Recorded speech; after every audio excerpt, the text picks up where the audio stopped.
Hail Internet, it's Matt here for the Dork Lords. If you're new to the channel, welcome. We talk about all manner of dorkly things here, so whether it's sci-fi, fantasy, superheroes, we probably have a playlist about it. Feel free to check us out. Today is another in our Dork Lord of the Rings segments. And before we get to today's topic, I noticed right before I started recording that sadly, Ian Holm has passed away at the age of 88.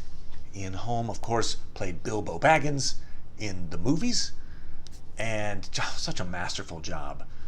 It's one of the many awesome things about Peter Jackson's Lord of the Rings trilogy, but the casting, right? And this seeing the two Ians, Ian McKellen and Ian Holm, squaring off over a table.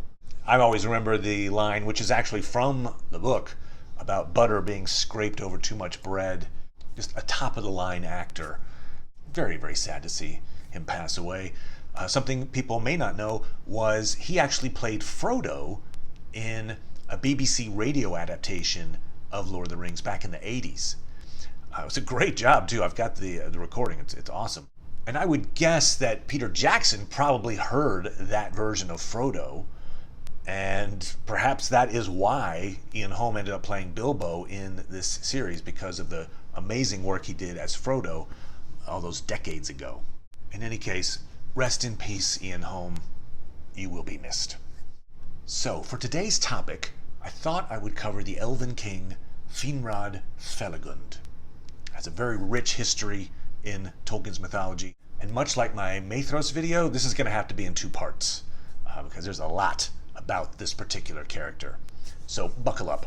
Alright, Finrod was a king of the Noldor elves in the First Age.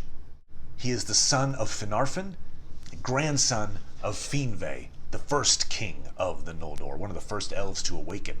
Finvay had three sons, Finarfin, Fingolfin, and Feanor, which is essentially a who's who of elven mythology. Very heavy hitters here. And they each had their strengths.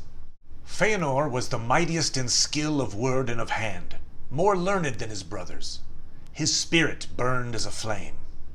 Fingolfin was the strongest, the most steadfast, and the most valiant. Finarfin was the fairest, and the most wise of heart, and had to wife Yarwin, the swan maiden of Alqualande. So Finarfin is the fairest and the wisest of the sons of Finvay, and he passes those traits on to his kids. His eldest son is Finrod, and certainly that wisdom gets passed along. In fact, Finrod earns a nickname from the Edain in later years, which is Nom, which means wisdom, and it's well earned. Finrod has some siblings. One of them is pretty notable. The sons of Finarfin were Finrod the Faithful, who was afterwards named Felagund, Lord of Caves, Orodreth, Angrod, and Egnor. These four were as close in friendship with the sons of Fingolfin as though they were all brothers. A sister they had, Galadriel, most beautiful of all the house of Finvay. Her hair was lit with gold, as though it had caught in a mesh the radiance of Laurelin. So, Finrod is Galadriel's brother.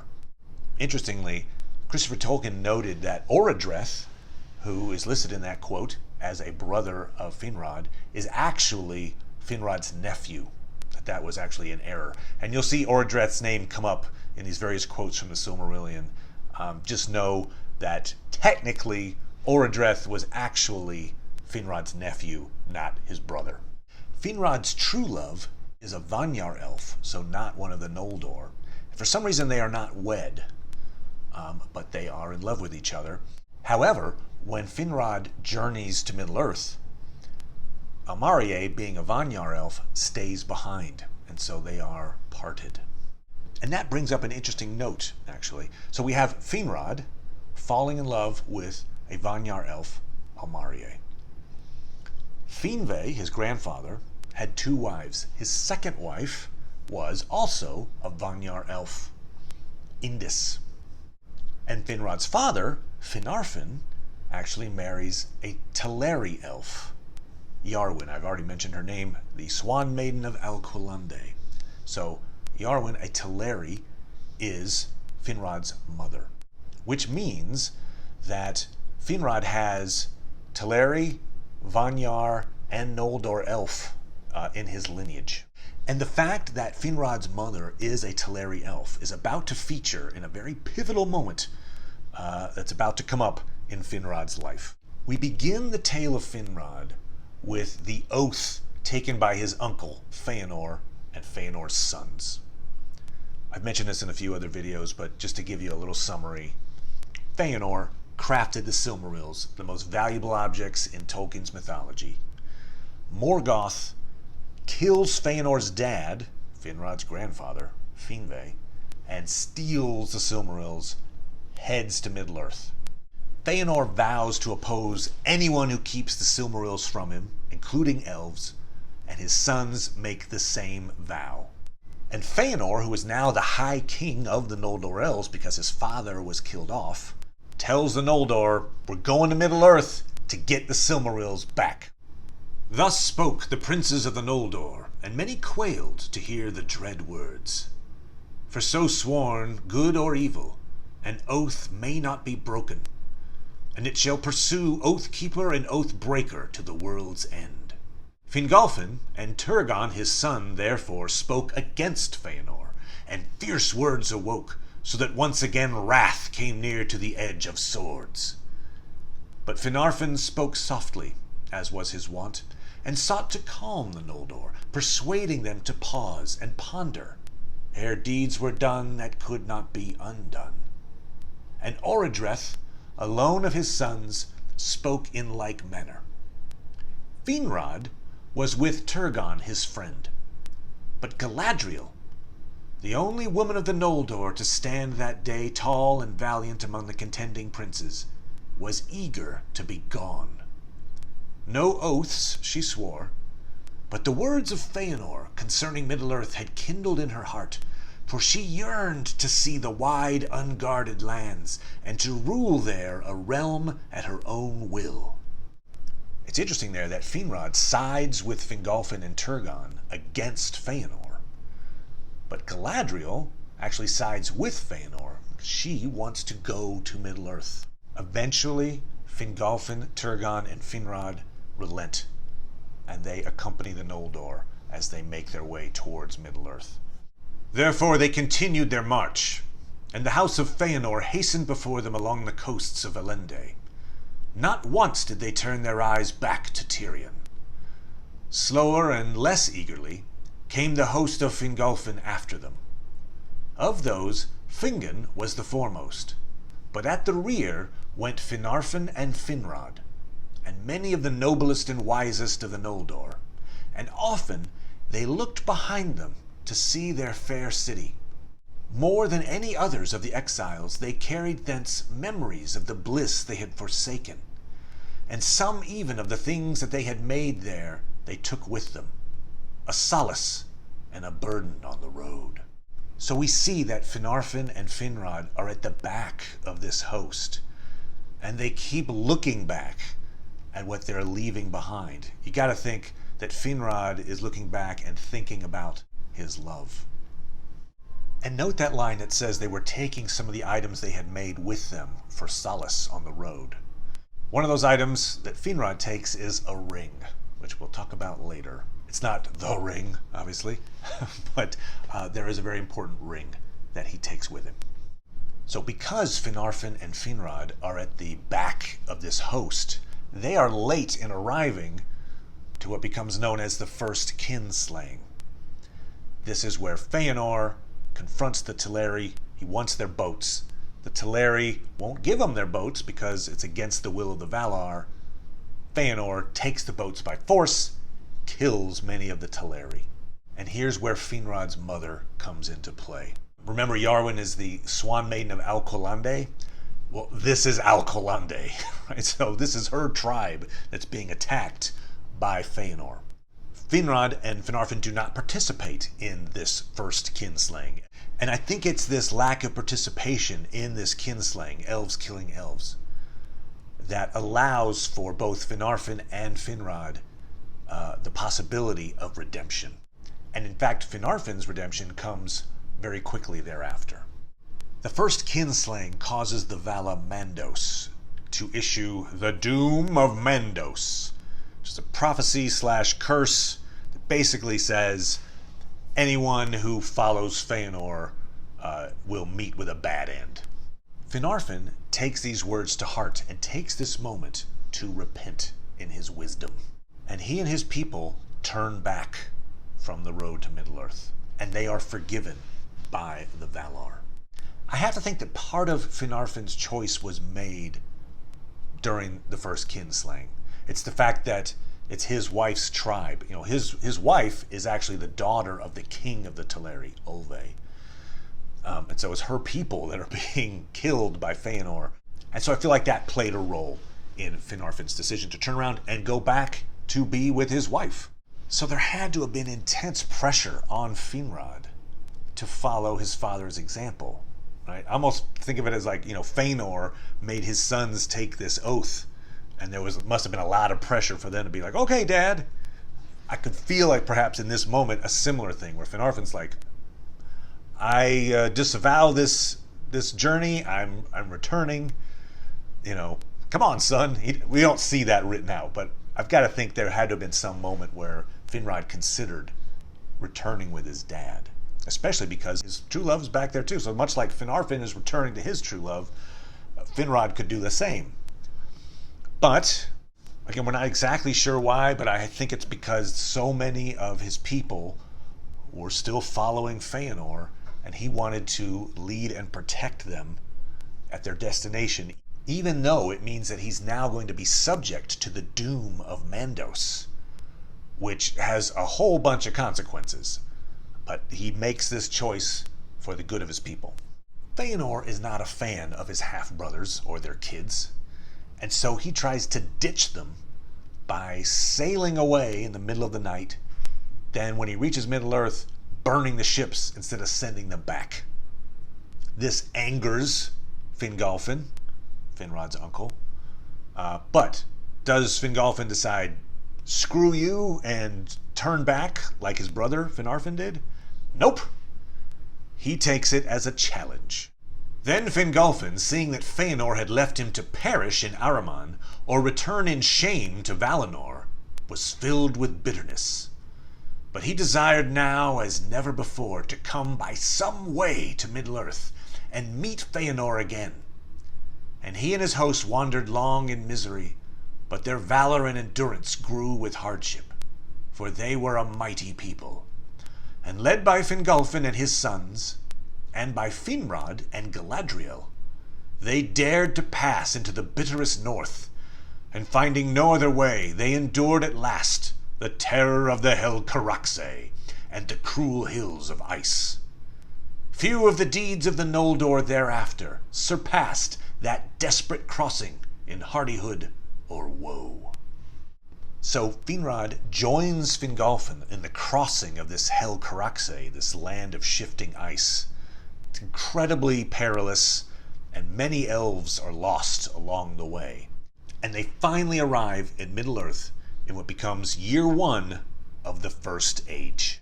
By the time they've arrived, Feanor has already been killed in battle by Gothmog, Lord of Balrogs. And it's 20 years that pass before Fingolfin decides to hold this feast of reuniting, the Merith Adderthad. He tries to bring all the elves together to mend old wounds, old feuds, and find a new direction forward. Finrod comes to this feast, as do two of the sons of Feanor, Maethros and Maglor. I've done a Maethros video. You can check out more about that if you wish. Once established in Middle-earth, Finrod first creates a stronghold at Tol Sirion. Between Dorthonion and the shadowy mountains there was a narrow vale, whose sheer walls were clad with pines. But the vale itself was green, for the river Sirion flowed through it. Finrod held the pass of Sirion, and upon the isle of Tol Sirion, in the midst of the river, he built a mighty watchtower, Minas Tirith. But after Nargothrond was made, he committed that fortress mostly to the keeping of Orodreth, his brother. So this is the first Minas Tirith, Tower of the Guard. Just for clarification purposes, this is not in the same location as the Minas Tirith in the War of the Ring. They're nowhere near each other. But this is a tower, Minas Tirith, being built in the First Age by Finrod. The quote mentions Nargothrond, which we're going to talk about in a second. That becomes Finrod's primary seat of power, and so he leaves Minas Tirith to Orodreth. It mentions it's his brother. We know from Christopher Tolkien that actually should have been Orodreth, his nephew. So now we jump ahead to the year 50 of the First Age. And here we have this moment when Finrod and Turgon, his friend, receive life-changing visions from the Vala Ulmo. Turgon, son of Fingolfin, sought out Finrod, his friend, upon the island of Tol Sirion. And they journeyed southward along the river, being weary for a while of the northern mountains. And as they journeyed, night came upon them beside the waters of Sirion, and they slept upon his banks beneath the summer stars. But Ulmo, coming up the river, laid a deep sleep upon them and heavy dreams. And the trouble of the dreams remained after they awoke, but neither said aught to the other. For their memory was not clear, and each believed that Ulmo had sent a message to him alone. But unquiet was upon them ever after, and doubt of what should befall, and they wandered often alone in untrodden lands, seeking far and wide for places of hidden strength. For it seemed to each that he was bidden to prepare for a day of evil, and to establish a retreat, lest Morgoth should burst from Angband and overthrow the armies of the north. So, spoiler alert, Morgoth is going to burst forth and destroy the armies of the north. That's hundreds of years later. But in this moment, for these two elves, Turgon and Finrod, this is a very revelatory moment. This message that they need to create a retreat, some kind of a hidden place to defy Morgoth's forces. For Turgon, it's Gondolin. For Finrod, it's Nargothrond. And unfortunately, due to the doom of Mandos, both of those realms end up getting destroyed. But in this moment, these are still just thoughts in the heads of these elves, and they do go on to create these fabulous realms. In Finrod's case, he still doesn't know what this hidden kingdom should look like, where it should be, anything like that. But he's about to receive some inspiration. Now, on a time, Finrod and Galadriel, his sister, were the guests of Thingol, their kinsman, in Doriath. Then Finrod was filled with wonder at the strength and majesty of Menegroth, its treasuries and armories, and its many pillared halls of stone. And it came into his heart that he would build wide halls behind ever-guarded gates in some deep and secret place beneath the hills. Therefore, he opened his heart to Thingol, telling him of his dreams. And Thingol spoke to him of the deep gorge of the river Narog and the caves in its steep western shore. And when he departed, he gave him guides to lead him to that place of which few yet knew. Thus Finrod came to the caverns of Narog, and began to establish there deep halls and armories after the fashion of the mansions of Menegroth. In that labor, Finrod was aided by the Dwarves of the Blue Mountains, and they were rewarded well. For Finrod had brought more treasures out of Tirion than any other of the princes of the Noldor. And in that time was made for him the Nauglamir, the necklace of the Dwarves, most renowned of their works in the elder days. There in Nargothrond, Finrod made his home with many of his people, and he was named in the tongue of the Dwarves Felagund, Hewer of Caves, and that name he bore thereafter until his end. But Finrod Felagund was not the first to dwell in the caves beside the river Narog. Galadriel, his sister, went not with him to Nargothrond, for in Doriath dwelt Celeborn, kinsman of Thingol, and there was great love between them. Therefore she remained in the hidden kingdom and abode with Melian, and of her learned great lore and wisdom concerning Middle-earth. So Finrod visits Thingol, who is his great uncle, Thingol is the brother of Olve, father of Yarwyn, Finrod's mom. Finrod confides in Thingol this dream he had that Umo gave him, and is also complimenting Menegroth, which is Thingol's cave system. Thingol says, oh, you know what? I know of another cave system that might be good for your kingdom. Here, I'll send some guides to show you where it is. And so Thingol leads Finrod to what eventually becomes Nargothrond. We see that Galadriel has journeyed with Finrod to Thingol's kingdom, Doriath, but decides to stay in Doriath because she meets Celeborn, who becomes her true love. And so while staying there in Doriath, she actually converses with Thingol's wife, Melian. Melian is a Maya spirit, very powerful, and basically teaches Galadriel a whole bunch of lore. And I'm sure that the teachings of Melian helped Galadriel well into the Third Age. She also had wisdom, much like her father. And I couldn't help but be intrigued by the line, but Finrod Felagund was not the first to dwell in the caves beside the river Narog. Like, that just hints at a backstory. So of course I had to go research this, and I found that yes, indeed, this region has a very brutal backstory involving a group known as the Petty Dwarves. And Mime is one of them. Mime came of dwarves that were banished in ancient days from the great dwarf cities of the east, and long before the return of Morgoth, they wandered westward into Beleriand. But they became diminished in stature and in smithcraft, and they took to lives of stealth, walking with bowed shoulders and furtive steps. Before the dwarves of Nogrod and Belegost came west over the mountains, the elves of Beleriand knew not what these others were, and they hunted them and slew them. But afterwards they left them alone, and they were called the Petty Dwarves. They loved none but themselves, and if they feared and hated the orcs, they hated the Eldar no less, and the exiles most of all. For the Noldor, they said, had stolen their lands and their homes. Long ere King Finrod Felagund came over the sea, the caves of Nargothrond were discovered by them, and by them its delving was begun. And beneath the crown of the bald hill, the slow hands of the Petty Dwarves had bored and deepened the caves through the long years that they dwelt there, untroubled by the grey elves of the woods.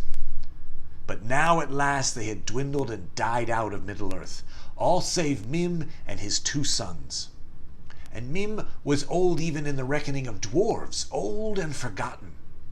And in his halls the smithies were idle, and the axes rusted, and their name was remembered only in ancient tales of Doriath and Nargothrond. So the Petty Dwarves were outcasts from dwarven society. We're not sure why they were outcast, but they were. They formed their own little society. They became shorter in stature. They lost some of the smith crafting. And the fascinating part is when the elves first encounter the Petty Dwarves, they think of them like dangerous animals, I guess, because they hunt them. They kill them off. And it isn't until the dwarves of Nogrod and Belegost come over and go, oh, by the way, you're shooting dwarves. Maybe you want to stop that. That the elves realize what they've been doing all this time, hunting dwarves. And so that sets up this enmity between, obviously, the Petty Dwarves and their attackers, who would have been the elves of Doriath. So probably Thingol's people are the ones who are hunting and killing off the Petty Dwarves who are living in the caves around the river Narog. So flash forward a few years there where Thingol's talking to Finrod. Finrod's like, I'd like to start my own cave system. Thingol thinks, oh yeah, I remember there was this really cool place. It's on the river Narog. You might want to check that out. So he kind of gives Finrod a real estate tip based on the fact that this was this region where these feral dwarves used to hang out and the elves hunted them. By this point in history, the Petty Dwarves are almost extinct. Although we will hear again from Mime in part 2 of this series. This is going to be a 2-part thing. There's just so much about Finrod. I can't fit it all into one video. One other note about the previous quote that I mentioned. was the fact that the Nauglamir, the necklace of the dwarves, was made for Finrod. That necklace passes through several hands and eventually ends up resulting in Thingol's death. So here's Thingol setting things into motion to go, hey, check out Nargothrond, da da da da. And in some ways, it spirals around and ends up coming back to bite him in the end. As it happens, the realm of Nargothrond becomes this massive piece of land. It's an impressive region. But the realm of Nargothrond extended also west of Narog, and Finrod became the overlord of all the elves of Beleriand between Sirion and the sea, save only in the Fallas. Upon the cape west of Eglarest, Finrod raised the tower of Barad Nimras to watch the western sea, though needlessly as it proved, for at no time ever did Morgoth essay to build ships or to make war by sea. Water all his servants shunned, and to the sea none would willingly go nigh save in dire need. Thus, the realm of Finrod was the greatest by far, though he was the youngest of the great lords of the Noldor. So that's something. Here we have Finrod has the greatest realm in the First Age at this time. It extends over to the sea. He's already built Minas Tirith and Nargothrond. He also builds Barad Nimros, the Tower of the White Horn, to guard the sea. As it turns out, it's unnecessary. Morgoth doesn't have a navy. But we see here that Finrod is a builder. I mean, probably not actually taking a hammer to things, but he is having built these various towers and this impressive cave system, and he is putting his imprint on the land. Now, for the first few years that the Noldor are in Middle-earth, they hide the details of the kinslaying from the locals, namely Thingol. Remember, Thingol is the brother of the king of the Teleri who was attacked by Fëanor. So after a few years have passed, Círdan visits Thingol, and while visiting, he mentions this rumor about the kinslaying.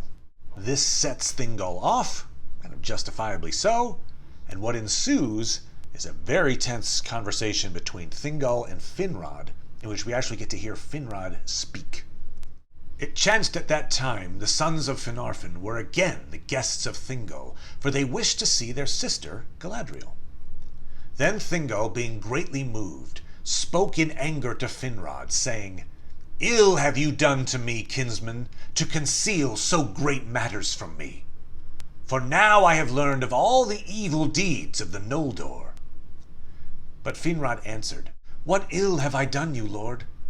Or what evil deed have the Noldor done in all your realm to grieve you? Neither against your kinship, nor against any of your people have they thought evil or done evil." "I marvel at you, son of Yarwin," said Thingol, "that you would come to the board of your kinsmen thus red-handed from the slaying of your mother's kin, and yet say naught in defense, nor yet seek any pardon." Then Finrod was greatly troubled, but he was silent, for he could not defend himself, save by bringing charges against the other princes of the Noldor, and that he was loath to do before Thingol. But in Angrod's heart the memory of the words of Caranthir welled up again in bitterness, and he cried, "Lord, I know not what lies you have heard, nor whence, but we came not red-handed. Guiltless we came forth, save maybe of folly, to listen to the words of fell Fëanor. No evil did we do on our road, but suffered ourselves great wrong, and forgave it. For this we are named tale-bearers to you, and treasonable to the Noldor, untruly as you know, for we have of our loyalty been silent before you, and thus earned your anger. But now these charges are no longer to be borne, and the truth you shall know." Then Angrod spoke bitterly against the sons of Fëanor, telling of the blood at Alcolande, and the doom of Mandos, and the burning of the ships at Losgar, and he cried, "Wherefore should we that endured the grinding ice bear the name of kinslayers and traitors?" "Yet the shadow of Mandos lies on you also," said Melian. But Thingol was long silent ere he spoke. "Go now," he said, "for my heart is hot within me. Later you may return if you will, for I will not shut my doors forever against you, my kindred, that were ensnared in an evil that you did not aid." Then the sons of Finarfin departed from Menegroth with heavy hearts, perceiving how the words of Mandos would ever be made true, that none of the Noldor that followed after Feanor could escape from the shadow that lay upon his house. Whoa! Those are some angry words happening. And we see there that it's Angrod, Finrod's brother, that spills the beans. Basically says, okay, fine. I'm going to call us traitors. Here's the real deal. Here's what happened. Here's what we've been keeping inside all this time. But just know we weren't part of the kinslaying. Thingol kicks them out of Doriath temporarily, but he says they can come back. He believes them. And ominously, it's Melian, the Maya, who would know about these things, says, "Yet the shadow of Mandos lies on you also." And there's this feeling that, oh my, the doom of Mandos. Did you forget about it? Because it's still there, and it's affecting everyone. So we flash forward a few years. Galadriel comes from Doriath to visit her brother, Finrod, in Nargothrond, and they have a very revealing conversation. It came to pass that Nargothrond was full wrought, and the sons of Finarfin were gathered there to a feast. And Galadriel came from Doriath, and dwelt a while in Nargothrond. Now King Finrod Felagund had no wife, and Galadriel asked him why this should be. But foresight came upon Felagund as she spoke, and he said, "An oath I too shall swear, and must be free to fulfill it, and go into darkness. Nor shall anything of my realm endure that a son should inherit." But it is said that not until that hour had such cold thoughts ruled him. For indeed, she whom he had loved was Amarie of the Vanyar, and she went not with him into exile. So Galadriel visits Nargothrond. She asks Finrod why he's not married. We see that Finrod is still pining for Amarie, but then we see that he has this premonition that he's going to make an oath, that it will lead him into darkness, and there'll be nothing left for a son to inherit. It's pretty bleak stuff. We actually don't know where this foretelling comes from. It's a bit mysterious, but he has this premonition, and it is, in fact, accurate, as we will see. Flash forward to the year 310 of the First Age, and we see the origins of this oath from his premonition start to take shape. Okay, at this point, the siege of Angband is in place. Morgoth is being held in check. Finrod is traveling quite a bit, and he goes hunting with Maethros and Maglor, and during one of his hunting trips, he kind of goes off on his own into the mountains, and he hears some singing, and he sees some lights, and he decides to go and investigate.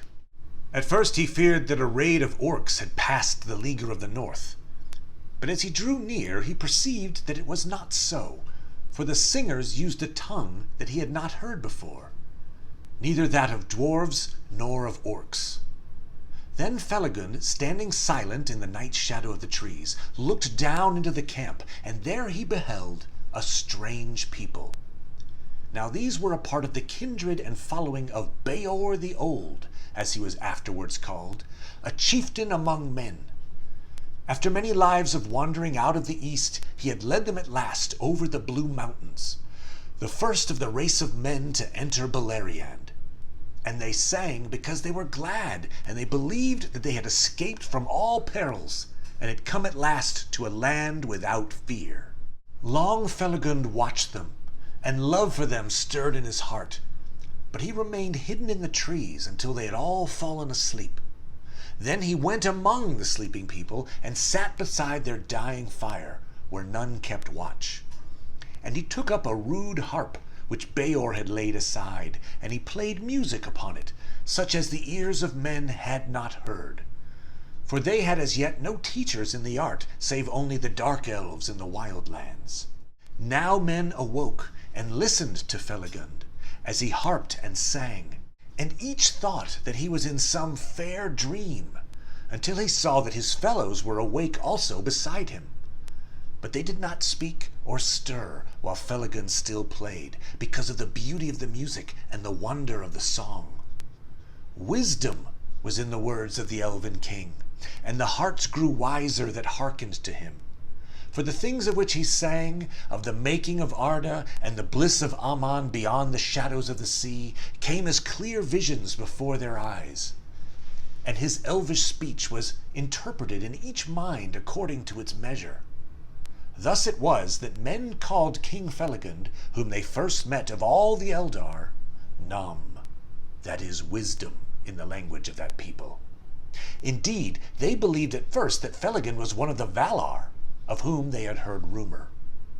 Then, by the advice of Felagund, Beor gathered all the wandering families and kindreds of his people, and they removed over Gelion and took up their abode near to the borders of Doriath. But when, after a year had passed, Felagund wished to return to his own country, Beor begged leave to come with him, and he remained in the service of the king of Nargothrond while his life lasted. In this way he got his name, Beor, whereas his name before had been Balin, for Beor signified vassal in the tongue of his people. So that was a longer quote, but I thought it was important because it really is impactful in the origins of the relationships between elves and men. Here is Finrod meeting what becomes the first house of the Edain, the house of Beor, and befriends them to the point that Beor comes in service to the king of Nargothrond. And so a very tight friendship is made between Finrod and the house of Beor, the first house of the Edain. Interestingly, Finrod also helps lay the foundation between the relationships between the elves and the second house of the Edain, the house of Haleth. I've actually done a video on Lady Haleth, if you care to check that out. Now, Brethil was claimed as part of his realm by King Thingol, though it was not within the girdle of Melian, and he would have denied it to Haleth. But Felagund, who had the friendship of Thingol, hearing of all that had befallen the people of Haleth, obtained this grace for her, that she should dwell free in Brethil, upon the condition only that her people should guard the crossings of Tieglin against all enemies of the Eldar, and allow no orcs to enter their woods. So he basically is the diplomat, the ambassador, on behalf of the people of the House of Haleth, to say, hey, Thingol, I vouch for these folks, and he gives them a homeland. They had been wandering, and they end up settling in this area, and basically it's like, fine, you can take up this region, all we ask, no orcs can pass through. And they're like, we're good with that. So it's really interesting how Finrod really has a huge part to play in this burgeoning relationship between elves and men.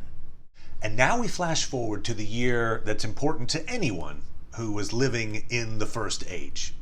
It's the year 455. That's the year that Morgoth breaks the siege of Angband and just wreaks devastation on the good guys.